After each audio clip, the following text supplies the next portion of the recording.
Usually when we approach a medical diagnosis on the wards, there's this fundamental expectation of anatomical precision. Right. It feels very localized. Exactly. It feels almost analogous to mechanical engineering, I mean. A patient comes in after some trauma, you order the radiograph, and the imaging shows that jagged, displaced white line of a distal radius fracture. And the path forward is immediately obvious. Right. You reduce it, you cast it, you monitor for neurovascular compromise. It's contained. It's right there in front of you. It gives you this great sense of cognitive closure. I mean, in acute localized trauma, your locus of control is entirely centered on that one single patient and that one specific anatomical defect. Yeah, but the moment you transition into the landscape of infectious diseases and public health, that localized control just completely shattered. Oh, it vanishes entirely. You're no longer just treating a patient, You're intervening in a highly dynamic population-level ecosystem. Which is incredibly complex. It is. And the stakes reflect that complexity. Welcome to this deep dive, by the way. Our mission today is not just to summarize the textbook for you, but to really build out a structured, conceptual framework to support your active reading of Chapter 11.3 of the Oxford Textbook of Global Public Health. And we are really going to focus on shifting your thinking from just, memorizing diseases to understanding the actual systems at play. Exactly, because looking at the baseline data from the World Health Organization in our source material, we are confronting roughly 12.3 million deaths annually from infectious diseases. Which is just an astronomical number. It really is.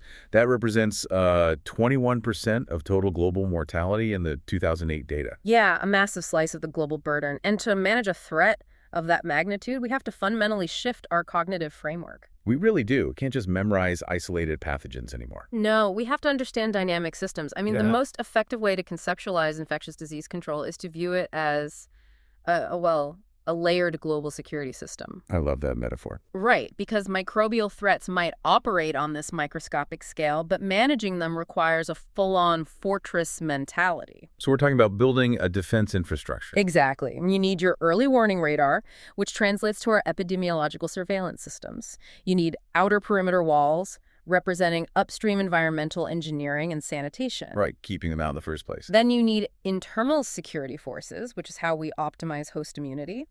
And finally, if all else fails, you require strict emergency containment protocols, like isolation and quarantine. So let's delve into the nature of that threat landscape before we actually build out those defense systems.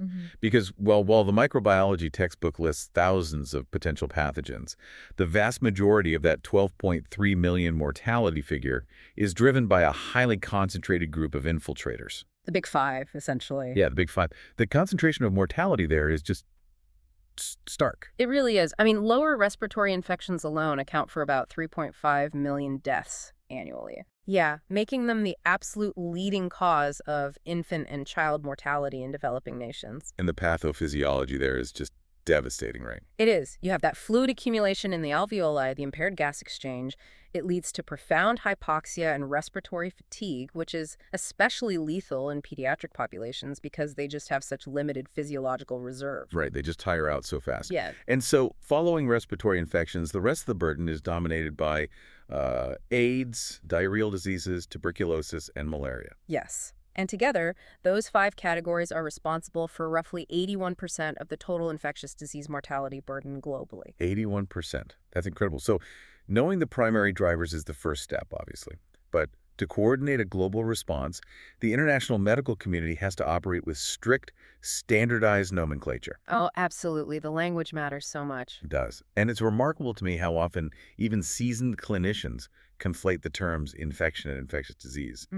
Right, they use them interchangeably, but epidemiologically, they represent entirely different clinical states. They're essentially different phases of a biological timeline, aren't they? Exactly. An infection strictly refers to the entry, development, or multiplication of an infectious agent within the host. Just the initial breach. Right. That's the breach of the perimeter.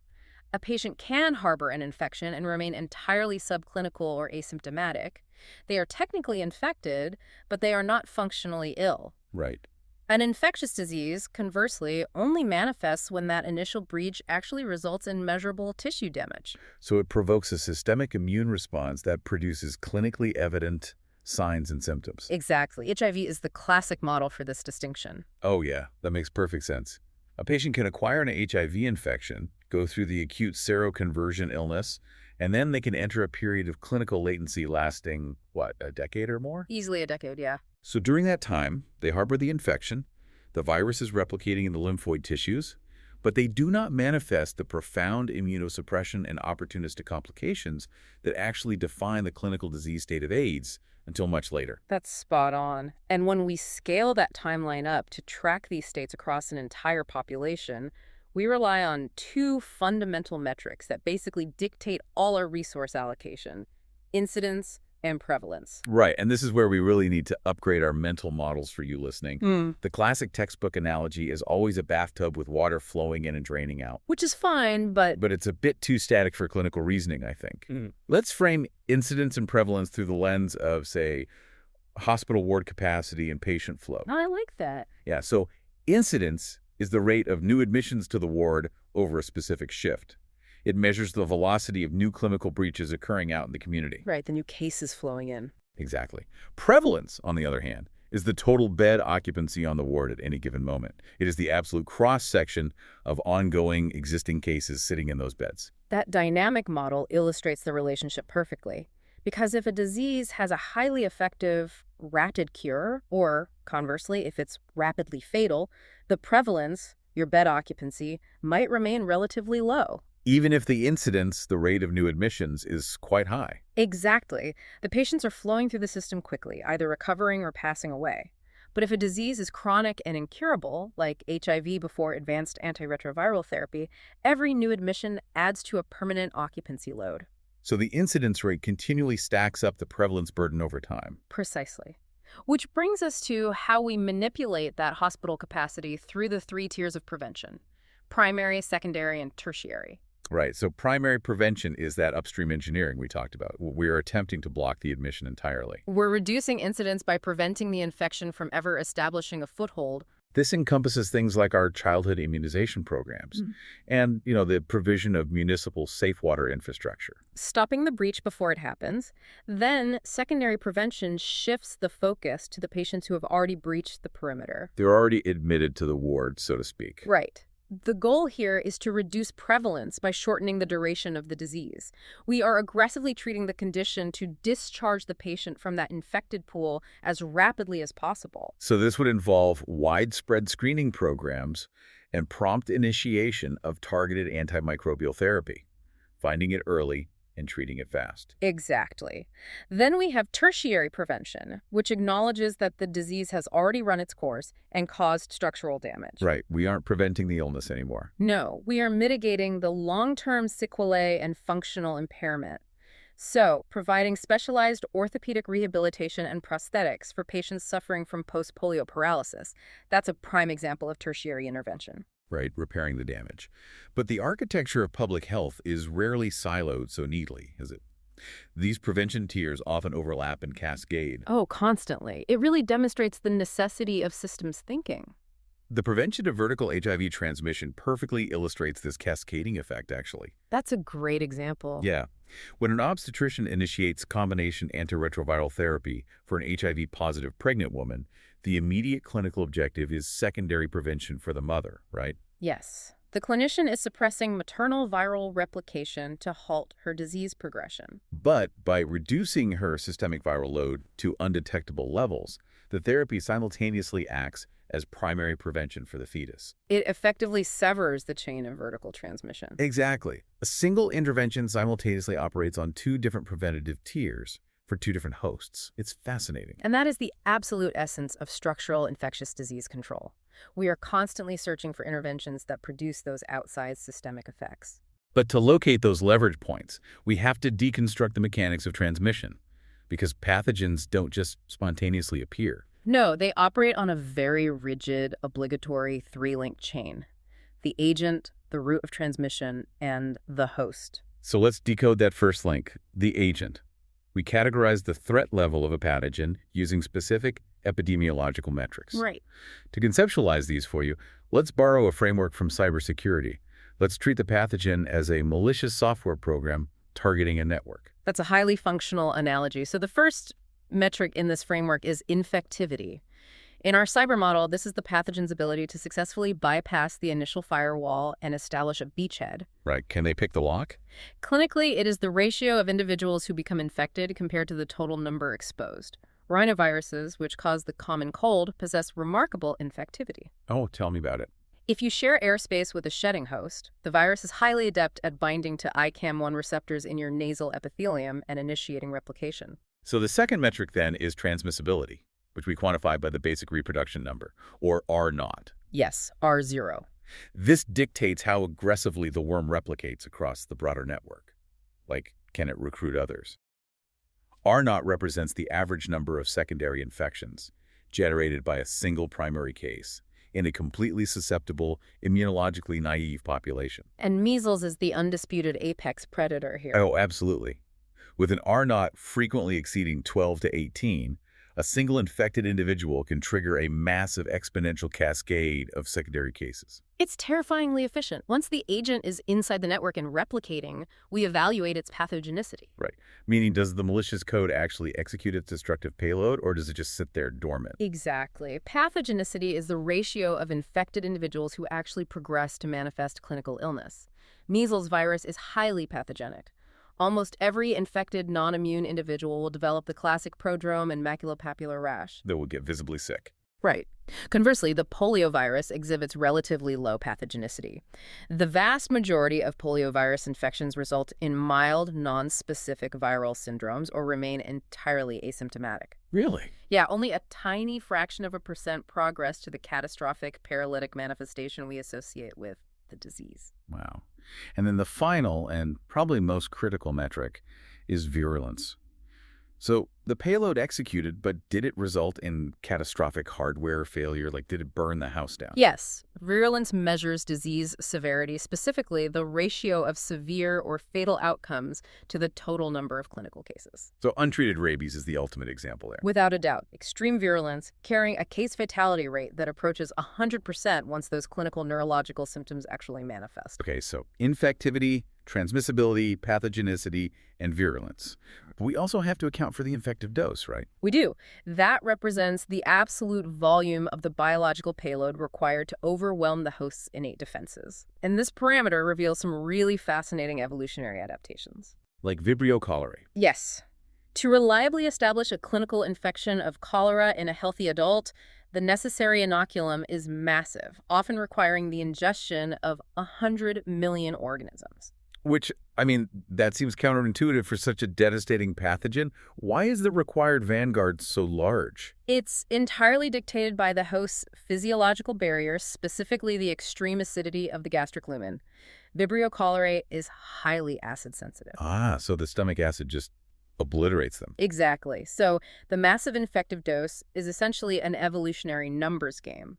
The pathogen relies on sheer volume to ensure that a minuscule fraction of survivors can endure that highly acidic transit through the stomach. So just enough make it through to the alkaline environment of the small intestine where they can bind to the mucosa and secrete the cholera toxin. Precisely. Yeah. But then you contrast that with Escherichia coli O157.H7. Right, the strain responsible for severe hemorrhagic colitis and hemolytic uremic syndrome. The infective dose there is terrifyingly small. It's frequently cited as few as 10 to 100 organisms. 10 to 100 versus 100 million for cholera.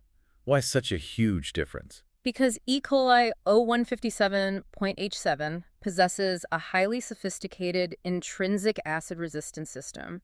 It can actually upregulate specific amino acid decarboxylase pathways that consume intracellular protons. Meaning it can maintain its internal pH even when it's swimming in stomach acid. Exactly. Because its survival rate through the stomach is exponentially higher, it only requires a microscopic initial inoculum to establish a severe infection. That is wild. Okay, so understanding the agent's characteristics is only the beginning. We have to map exactly how it bridges the physical space from the reservoir to a new host. Which brings us to the second link in the chain, routes of transmission. And it is remarkable to me how often clinical teams on the wards conflate direct droplet transmission with true airborne transmission. Oh, it happens all the time. Someone sneezes aggressively, and suddenly there's a panic to transfer the patient to a negative pressure room, when epidemiologically, that specific threat is actually highly localized. It's a pervasive clinical misconception, and honestly, it leads to massive misallocation of isolation resources. We must rigorously differentiate these modalities. So let's break it down. Direct transmission primarily involves direct physical contact or droplet spread, right? Yes. When a patient coughs or sneezes, they expel respiratory droplets. These droplets are relatively large and heavy, typically greater than 5 micrometers in diameter. So because of their mass, they follow a ballistic trajectory governed pretty rapidly by gravity. Exactly. They rarely travel more than 1 meter before settling onto surfaces or the floor. If a susceptible host is standing within that 1 meter blast radius and those heavy droplets directly impact their conjunctiva or respiratory mucosa, that is direct droplet transmission. Okay, so if direct transmission is governed by gravity and falls within a meter, what actually constitutes true airborne transmission? Airborne transmission relies on the aerodynamic properties of what we call droplet nuclei. When those expelled respiratory droplets rapidly evaporate in the ambient air, they leave behind desiccated microscopic biological residues. The droplet nuclei. Right, typically 1 to 5 micrometers in size. And at this microscopic scale, the laws of physics essentially change. Gravity has a negligible effect. So they just float. They can remain suspended indefinitely on ambient thermal air currents traveling extensively throughout a facility's ventilation system. And their microscopic size alters their pathological destination within the host, doesn't it? Crucially, because they are so small, inhaled droplet nuclei easily bypass the protective mucociliary escalator of the upper respiratory tract. They are drawn deep into the terminal bronchioles and alveoli. Where pathogens like Mycobacterium tuberculosis can directly encounter alveolar macrophages and initiate the whole immunological cascade of a TB infection. That is exactly why true airborne pathogens require highly specialized environmental engineering, like high-frequency air exchanges and negative pressure isolation, rather than just spatial separation down the hall. Okay, that covers direct and airborne spread. The third major category is indirect transmission, which implies the pathogen requires an intermediary, either a vehicle or a vector. Right. Vehicle-borne transmission involves inanimate intermediaries. This is the realm of fomites, contaminated surgical instruments, shared stethoscopes, or more broadly, contaminated municipal water and commercial food supplies. The pathogen simply hitchhikes on a passive surface. Vector-borne transmission, on the other hand, introduces a biological intermediary, usually an arthropod. But even within this category, the ecological dynamics vary wildly. We have to distinguish between mechanical and biological vectors. Yes, mechanical transmission is purely physical transport. A housefly lands on infectious enteric feces. The bacteria adhere to the microscopic hairs on its tarsi, its feet, and the fly subsequently lands on an exposed food source. The fly is merely an accidental passive transport mechanism. Which is completely different from the profound biological intimacy required in diseases like malaria. Right. Malaria relies on biological vector-borne transmission, specifically requiring cyclopropagative development. Exactly. The Plasmodium parasite doesn't just hitch a ride on the Anopheles mosquito. It must undergo a mandatory complex sequence of morphological changes and sexual reproduction within the mosquito's midgut and salivary glands. The mosquito is an essential incubatory biological host. It's not just a taxi. It's an incubator. If the ambient temperature drops too low to support that developmental cycle within the mosquito's lifespan, transmission ceases entirely. That temperature dependence strictly defines the global geographic distribution of the disease. Which brings the pathogen to the final link in the chain, the host. Because even if a pathogen is highly virulent and utilizes an efficient vector, it still requires a precise portal of entry to initiate an infection. We usually think of the obvious portals, the respiratory tract, the gastrointestinal mucosa. Right. But some pathogens bypass these entirely through, well, basically enzymatic brute force, like Necator americanus, the hookworm. Oh, yes. It literally secretes proteolytic enzymes to dissolve and burrow right through intact dermal tissue when a human walks barefoot on contaminated soil. It just melts right through intact skin. And we cannot ignore vertical portals, where agents like the rubella virus or Treponema pallidum utilize the complex vascular interface of the placenta to directly infect the developing fetus. Leading to catastrophic congenital syndromes, yes. However, the host is not a passive receptacle in all this. The establishment of an infection is a violent biological negotiation between the pathogen's virulence factors and the host's defense mechanisms. And those defenses operate on multiple overlapping tiers. We have the nonspecific innate barriers, the physical integrity of the epidermis, the continuous sweeping action of the respiratory cilia. And the extreme chemical barrier of gastric acid we discussed earlier. Right. If the pathogen breaches that innate perimeter, it triggers the highly specific adaptive acquired immunity driven by T lymphocyte and B lymphocyte responses. Which are either developed naturally from prior exposure or artificially induced via vaccination. So, by meticulously deconstructing this three-link chain, understanding the agent's properties, tracking its aerodynamic or vector-driven routes, and identifying the host vulnerabilities, we isolate the precise leverage points where intervention will cause the entire transmission cycle to collapse. But you cannot intervene against a threat you cannot track. Exactly. To identify those leverage points, we require an intelligence apparatus, which transitions our framework into the realm of epidemiological surveillance. And it is crucial to emphasize for you all that surveillance is not simply the passive accrual of data. It's not just making spreadsheets. No. The foundational textbook definition is absolute on this point. Surveillance is explicitly defined as information for action. Information for action. It demands the continuous, systematic collection, consolidation, and rigorous epidemiological analysis of health data. But crucially, that data pipeline must be inextricably linked to the prompt dissemination of findings to the specific operational authorities who possess the mandate and resources to actually execute a public health response. Right. Compiling a spreadsheet of case counts that merely sits in a bureaucratic filing cabinet that is data hoarding. It is not public health surveillance. The necessity of actionable surveillance is perfectly illustrated when we examine the microcosm of the modern hospital. Oh, absolutely.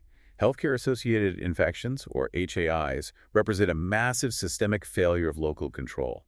The statistics cited in our source material are staggering. They really are. In the United States alone, the burden approaches 2 million HAIs annually. 2 million infections inside the hospital, driving an estimated 90,000 deaths and generating tens of billions of dollars in excess healthcare expenditures. The hospital environment is a pressure cooker for infectious disease dynamics. Think about it. You have an extremely dense concentration of hosts who are immunologically compromised or subjected to invasive procedures that bypass innate barriers. Central lines, ventilators, catheters. Exactly. And simultaneously, you have a concentrated reservoir of highly virulent, extensively drug-resistant pathogens.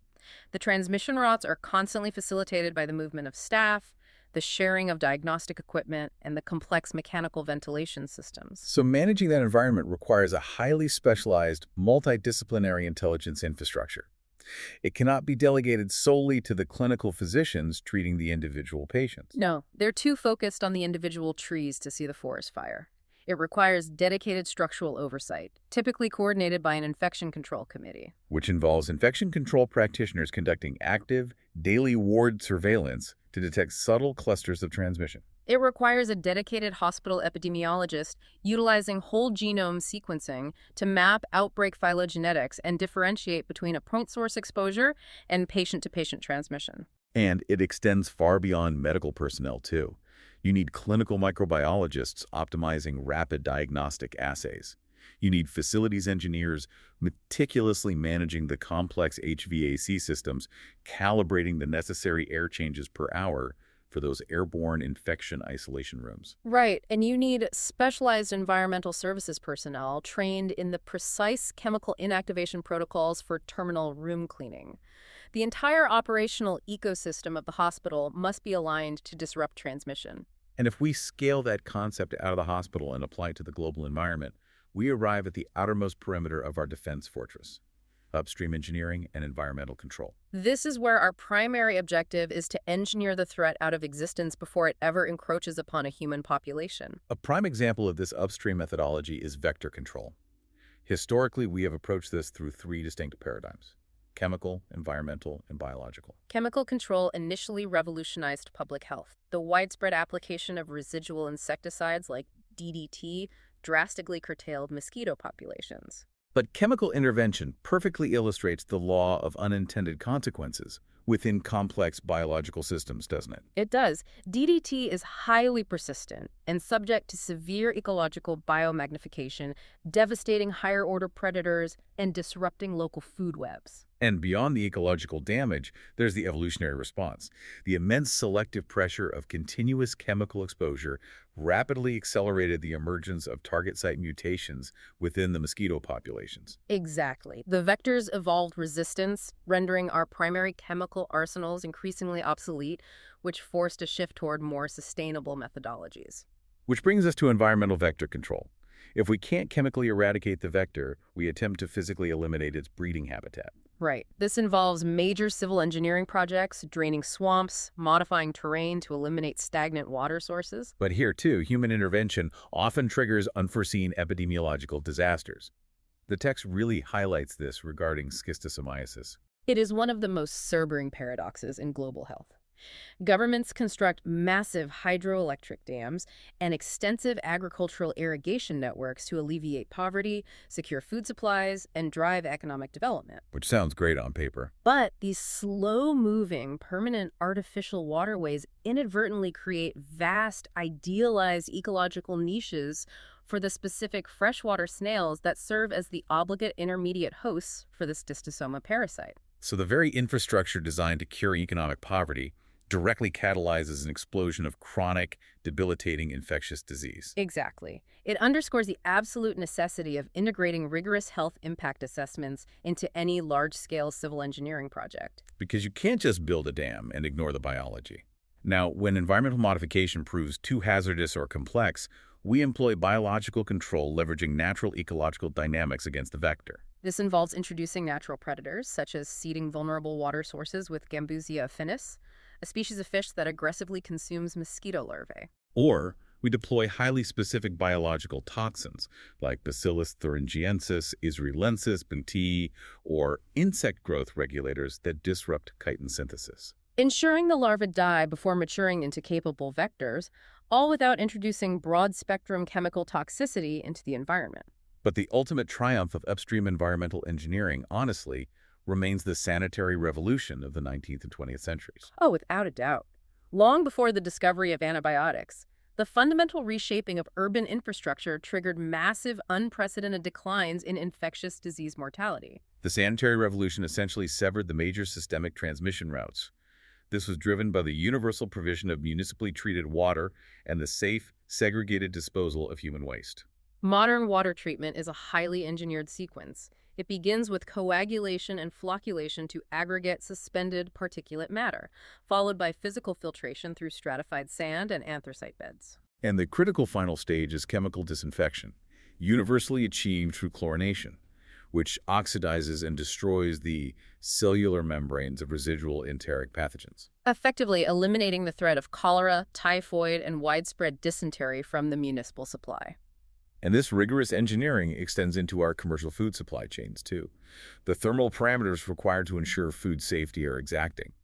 The text details the necessity of cooking pork to a core temperature of at least 71 degrees Celsius. Specifically to ensure the complete destruction of the encysted larvae of Trichinella spiralis, preventing human trichinosis. Similarly, the industrial pasteurization of milk was a monumental public health victory. Absolutely. Subjecting raw milk to highly controlled dermal profiles, such as heating to 72 degrees Celsius for 15 seconds, is specifically calibrated to reliably eliminate Mycobacterium bovis, the agent of bovine tuberculosis, alongside other virulent pathogens like Brucella and Listeria. And the danger of abandoning these upstream controls is starkly evident in modern data. The text references a highly illustrative CDC study spanning from 1993 to 2006, which found that a staggering 60% of all dairy-related infectious disease outbreaks reported in the U.S. were directly associated with the consumption of raw, unpasteurized milk products. It's alarming. When we bypass the engineering controls, the biological threat instantly reemerges. We also have to apply this engineering mindset to the architecture of our buildings. The design and maintenance of large-scale facilities play a critical role in disease control. Right, like with Legionella pneumophila, the causative agent of Legionnaire's disease. It thrives in the warm, stagnant water of commercial cooling towers. If facilities management fails to implement rigorous biocide treatments and mechanical cleaning protocols, the building's own HVAC system aerosolizes the bacteria, transforming the architecture itself into a massive mechanism for airborne transmission. To maintain the integrity of these environments, particularly within healthcare settings, we rely on precise methodologies for agent inactivation. And we must be meticulously accurate with our terminology here, as clinical teams frequently misuse these terms. Yes, we need to clearly differentiate between cleaning, pasteurization, disinfection, and true sterilization. So cleaning is the foundational step.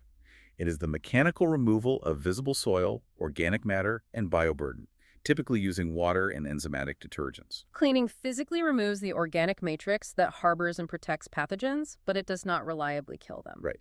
Then pasteurization, as we discussed with the commercial milk supply, utilizes hot water, typically around 75 degrees Celsius for 30 minutes, to reliably destroy all vegetative, actively reproducing pathogenic bacteria. However, it is fundamentally incapable of destroying bacterial endospores. And this is where we have to be extremely precise regarding the biological resilience of endospores.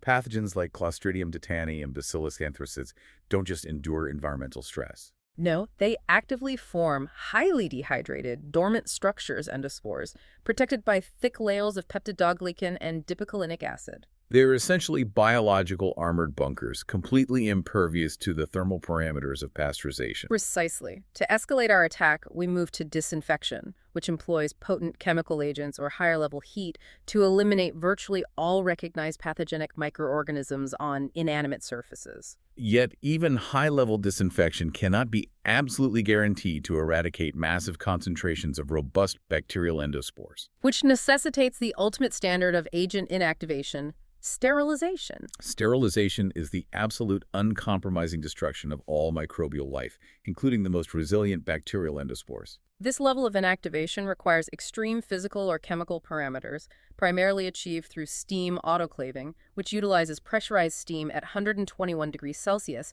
to physically denature essential microbial proteins. Or, for heat-sensitive surgical equipment, we utilize highly toxic gaseous agents like ethylene oxide. If an instrument is intended to breach a mucosal barrier or enter a sterile body cavity, high-level disinfection is insufficient. Absolute sterilization is legally and medically mandatory. But regardless of the sophistication of our environmental engineering and sterilization protocols, the outermost perimeter will inevitably be breached. Pathogens will navigate the environment and reach the human population. Which forces us to reinforce the internal defenses. We transition to fortifying the individual host, primarily through the profound mechanisms of immunization. Immunization represents the pinnacle of proactive disease control.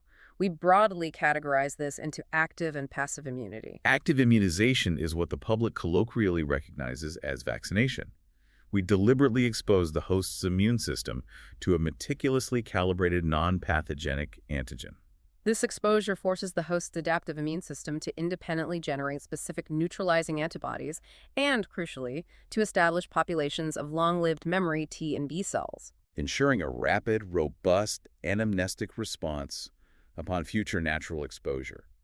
And the bioengineering behind these antigens is remarkable in its diversity. We utilize toxoids, like the tetanus vaccine, where we chemically inactivate the specific neurotoxin produced by the bacteria, targeting the disease mechanism rather than the organism itself. We deploy purified cellular antigens, as seen in modern pertussis vaccines, utilizing only specific highly immunogenic bacterial proteins to minimize systemic reactogenicity. And we continue to rely on live attenuated vaccines, such as the measles or yellow fever vaccines. Which remain uniquely powerful, right? Very much so. By utilizing a viable but significantly weakened strain of the pathogen, the vaccine actually replicates within the host tissue, closely mimicking the dynamic immunological presentation of a natural infection. This typically provokes a profound, comprehensive cellular and humoral immune response, often conferring robust, lifelong immunity following a single dose. But the ultimate objective of widespread active immunization is not merely individual protection. It is the achievement of herd immunity. Right, this is where the mathematics of epidemiology intersect with clinical medicine. Herd immunity is a mathematical threshold.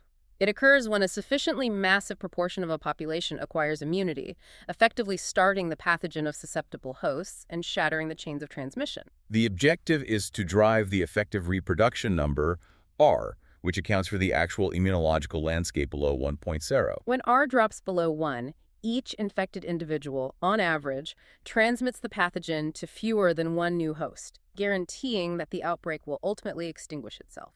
For a hypertransmissible agent like measles, achieving an R below 1 mathematically demands that upwards of 95% of the population maintain robust immunity. However, the sustained achievement of herd immunity is highly vulnerable to human psychology, a phenomenon the text identifies as the paradox of success. It is a profound vulnerability rooted in cognitive bias.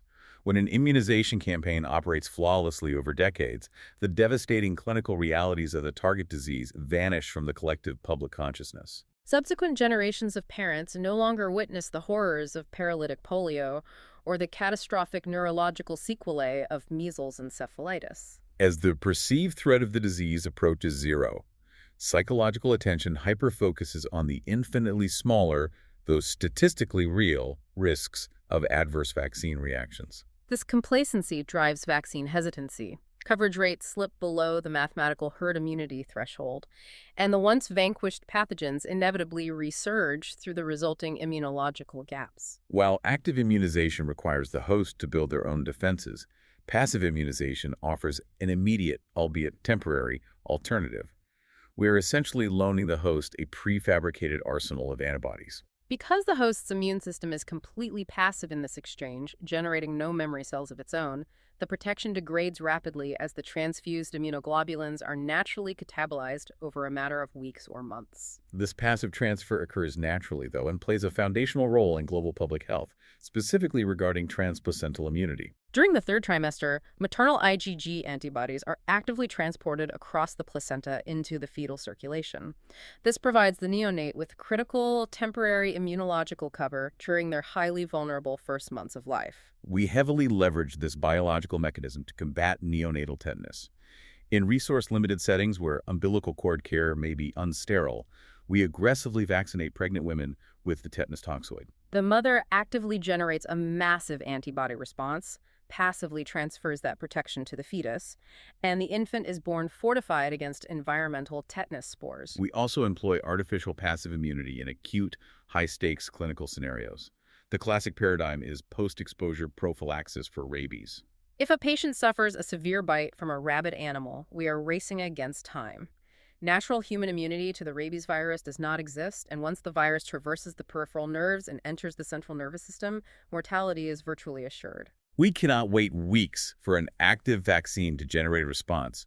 We must immediately infiltrate the bite wound with human rabies immune globulin, a concentrated dose of preformed neutralizing antibodies. To physically bind and neutralize the viral particles at the site of entry before they can initiate neural invasion. Beyond immunological fortification, we can also armor the host pharmacologically through chemoprophylaxis. We deploy antimicrobial drugs proactively to prevent disease. This operates across a spectrum. We use it for primary prevention, such as administering systemic antimalarial therapy to travelers prior to their arrival in highly endemic zones. We use it to halt progression, famously prescribing prolonged courses of isoniazid to patients harboring latent tuberculosis to permanently eradicate the dormant bacilli before they can reactivate. And we use it to prevent downstream complications, aggressively treating early localized Lyme disease with doxycycline to preempt the debilitating late-stage cardiac and rheumatological sequelae. However, the widespread deployment of chemoprophylaxis introduces profound systemic risks. Antimicrobials are essentially biological weapons of mass destruction. They do not discriminate. Widespread usage causes massive collateral damage to the host's indigenous microbiome. Depleting the commensal flora of the gastrointestinal tract eliminates competitive inhibition, Creating massive ecological voids that allow highly virulent, opportunistic pathogens like Clostridium difficile to proliferate unhindered, causing severe refractory pseudomembranous colitis. and the broader systemic impact is even more terrifying. We are actively accelerating our own defeat through the selection of antimicrobial resistance. The continuous pressure of prophylactic antibiotics actively selects for inherently resistant mutants and encourages the rampant horizontal transfer of resistance plasmids between bacterial species, slowly rendering our most critical pharmacological tools completely ineffective. Aside from pharmacological and immunological interventions, we also fortify the host through fundamental behavioral modifications and the implementation of physical barriers. This includes the systemic promotion of condom usage to disrupt the mucosal transmission of sexually transmitted agents, and the widespread distribution of permethrin-impregnated bed nets to physically isolate the host from nocturnal malarial vectors. In highly specialized clinical scenarios, this concept of physical isolation is inverted to protect the profoundly vulnerable. This is the mechanism of reverse or protective isolation. When managing a patient who is severely immunocompromised, such as an individual undergoing intensive myeloablative conditioning prior to a hematopoietic stem cell transplant, the primary threat is not a novel external pathogen. No, the threat is the everyday commensal flora carried by the medical staff and the ambient environment. We place the patient in a highly filtered, positive pressure isolation suite, not to protect the hospital from the patient, but to rigorously protect the patient from the hospital ecosystem. Which provides a seamless transition into how we manage the breakdown of those defenses. When a host is successfully breached and an infection takes hold, they transition from being a victim to acting as an active biological vector. We must contain the breach. The primary mechanism of containment for an infected host is targeted chemotherapy, but the objective shifts. We are treating the patient to achieve clinical cure, but from a public health perspective, the paramount goal is to rapidly render the patient non-infectious, thereby severing their specific chain of transmission. The global management of tuberculosis perfectly illustrates this dual mandate. Tuberculosis requires a grueling, multi-month regimen of highly toxic multi-drug therapy. The clinical challenge is that patients generally experience significant symptomatic relief weeks or months before the slow-growing mycobacteria are completely eradicated from the pulmonary tissue. If a patient prematurely ceases therapy when they feel better, they not only face a high probability of clinical relapse, but they begin actively shedding heavily mutated drug-resistant bacterial strains back into the community. This specific behavioral and biological failure point necessitated the development of the DOTS strategy, directly observed treatment, short course. Under the DOTS framework, the responsibility for compliance is entirely shifted from the patient to the healthcare system. A trained healthcare worker literally observes the patient physically ingest every single dose of the required multi-drug regimen. This absolute, uncompromising assurance of compliance guarantees complete microbiological sputum conversion, curing the patient and simultaneously slamming the door on further community transmission and the amplification of multi-drug resistant strains. The urgency of complete microbiological clearance is paramount because individuals can transition into carriers. A carrier is an individual who actively harbors and sheds a pathogenic agent while remaining entirely devoid of discernible clinical symptoms. They are invisible vectors. Epidemiologists classify carriers based on their position within the disease timeline. An incubatory carrier is highly infectious and actively shedding the pathogen during the subclinical window immediately preceding the onset of their own symptoms. A convalescent carrier has fully recovered clinically, but continues to shed the agent during their physiological recovery phase. But the most insidious epidemiological threat is the chronic carrier. The historical archetype here is Typhoid Mary. Without the intervention of appropriate antimicrobial therapy, between 2 and 5% of individuals who survive an acute episode of typhoid fever fail to clear the pathogen. Salmonella typhi colonizes their biliary tract, frequently establishing impenetrable biofilms on existing gallstones. These individuals become permanent, lifelong, chronic carriers, continuously shedding massive quantities of virulent bacteria in their feces while remaining entirely asymptomatic themselves. If a chronic carrier gains employment within the commercial food service industry, the potential for a massive, sustained point source outbreak is catastrophic. To manage known threats and prevent those outbreaks, we rely on the legal and physical restriction of movement. And here, clinical precision is absolutely non-negotiable. The terms isolation and quarantine are constantly conflated in public discourse, but they represent entirely different public health mechanisms based entirely on the clinical status of the individual. Let's establish the absolute textbook differentiation for you. Isolation is strictly reserved for the SACK.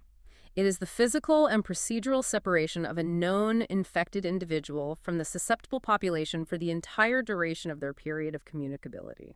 And the specific parameters of that isolation are dictated entirely by the precise transmission routes we outlined earlier. Standard precautions apply universally to all patients, assuming any bodily fluid may be infectious. But for known pathogens, we layer specific isolation modalities. Airborne precautions, mandated for pathogens like measles or active pulmonary tuberculosis, require negative pressure isolation rooms with high-frequency air exchanges. And the mandatory use of specialized N95 particulate respirators by all entering personnel to filter the microscopic droplet nuclei.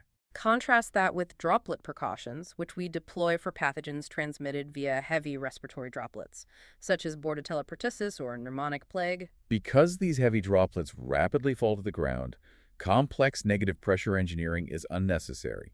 The patient requires a private room, and personnel utilize standard surgical masks when operating within the immediate 3-foot impact zone. And then we have contact precautions utilized for extensively drug-resistant wound infections or severe enteric pathogens like Clostridium difficile, necessitating the strict use of gowns and gloves to physically block fomite transmission. That encompasses the isolation of the known sick. Quarantine, conversely, is applied exclusively to the well. It is the legal and physical restriction of movement for healthy individuals who have experienced a documented exposure to a communicable disease. The duration of quarantine is strictly defined by the maximum known incubation period of the specific pathogen. The objective is to sequester the exposed individual to observe whether they develop clinical symptoms, thereby preventing them from functioning as an invisible incubatory carrier within the general population. Furthermore, quarantine is not a monolithic concept. It is scaled to the severity of the threat. The text clearly differentiates between absolute and modified quarantine. Absolute quarantine represents a total, uncompromising restriction of movement. If an individual experiences a high-risk exposure to a catastrophic pathogen like pneumonic plague or a viral hemorrhagic fever, they are strictly confined to a dedicated medical or residential facility for the entirety of the intubation period. Modified quarantine, however, is a selective, targeted limitation. It is frequently employed during pediatric outbreaks.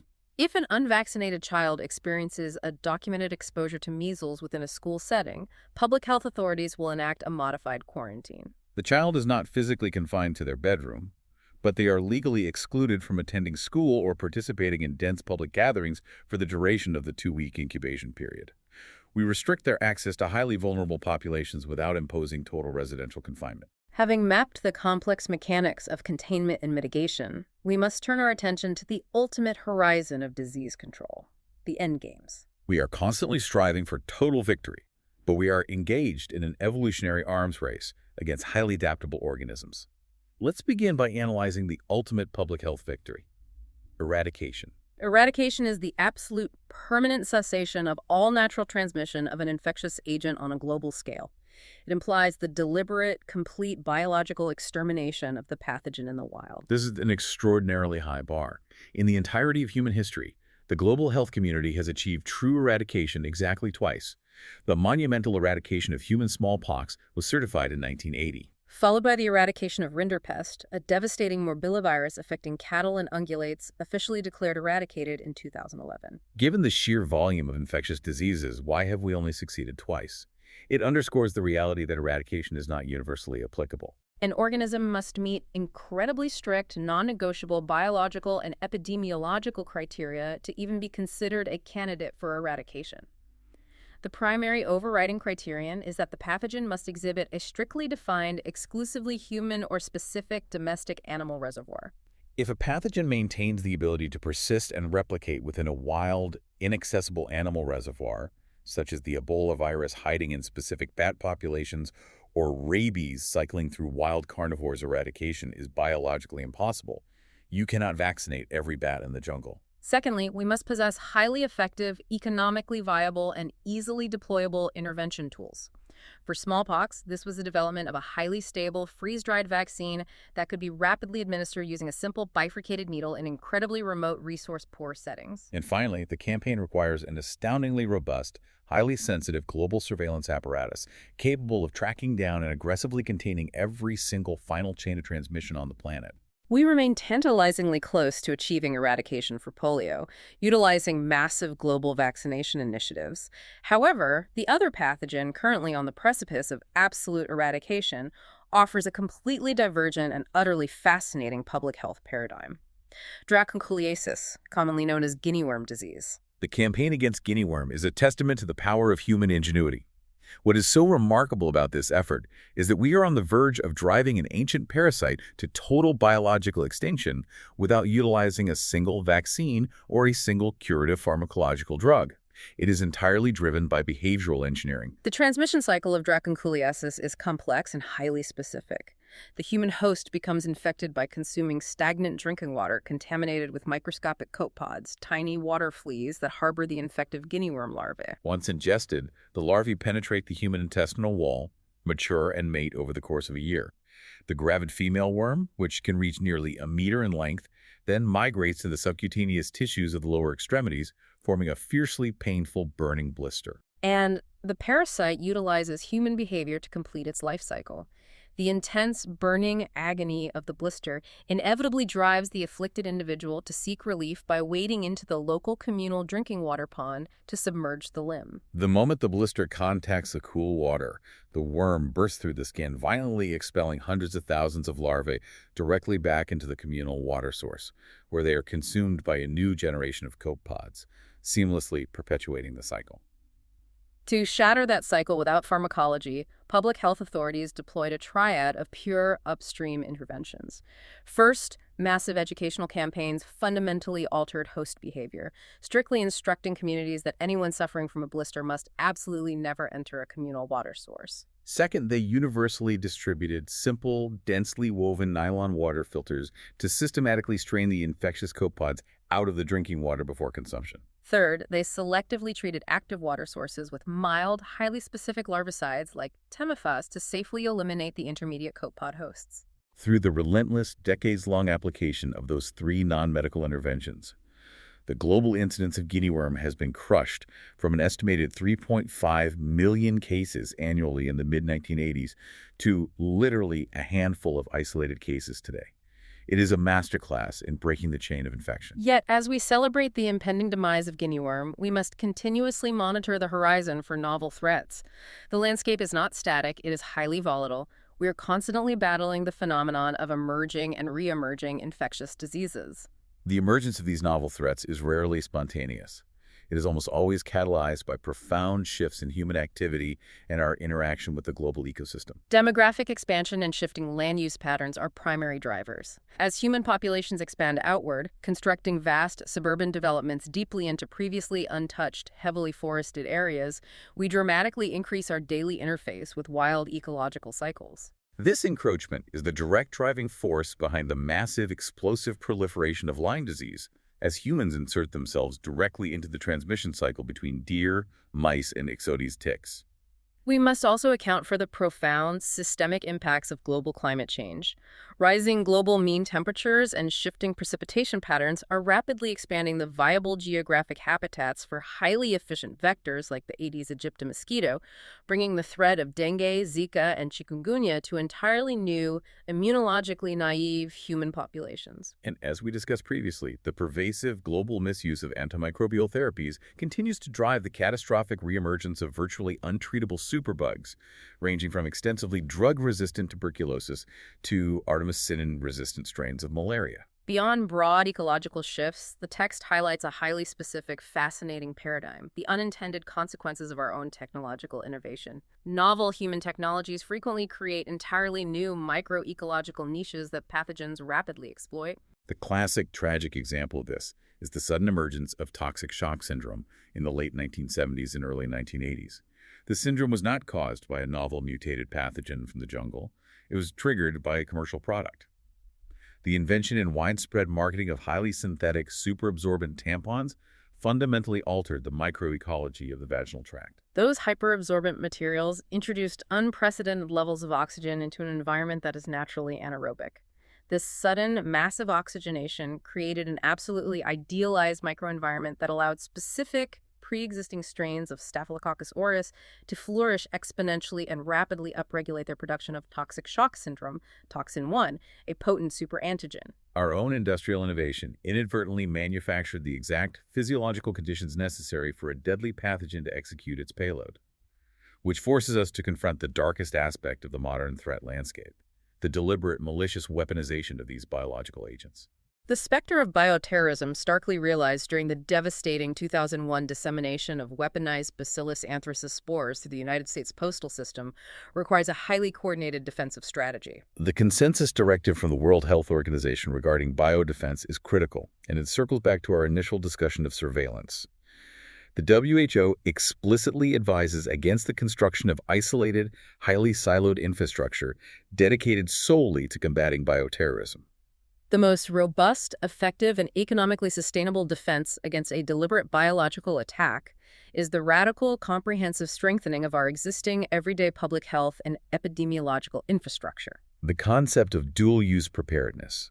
The highly trained hospital epidemiologist analyzing unusual clusters of severe respiratory distress, the advanced state laboratories sequencing novel influenza strains, and the rapid response communication networks coordinating the distribution of antibiotics.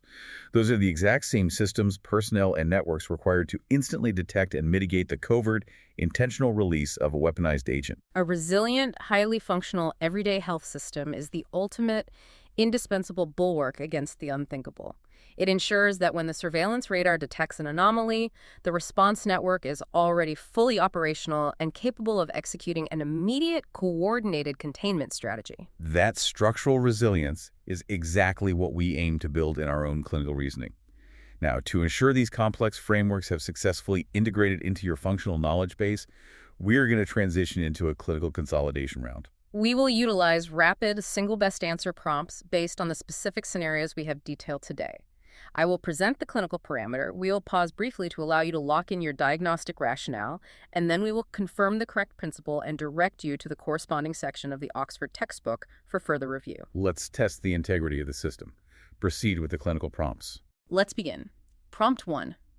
A comprehensive public health initiative successfully provides prompt, observed, multi-drug antimicrobial therapy to a patient harboring active, smear-positive pulmonary tuberculosis. For this specific patient, this clinical intervention represents which exact tier of disease prevention? Take a second to think about it. Answer: secondary prevention.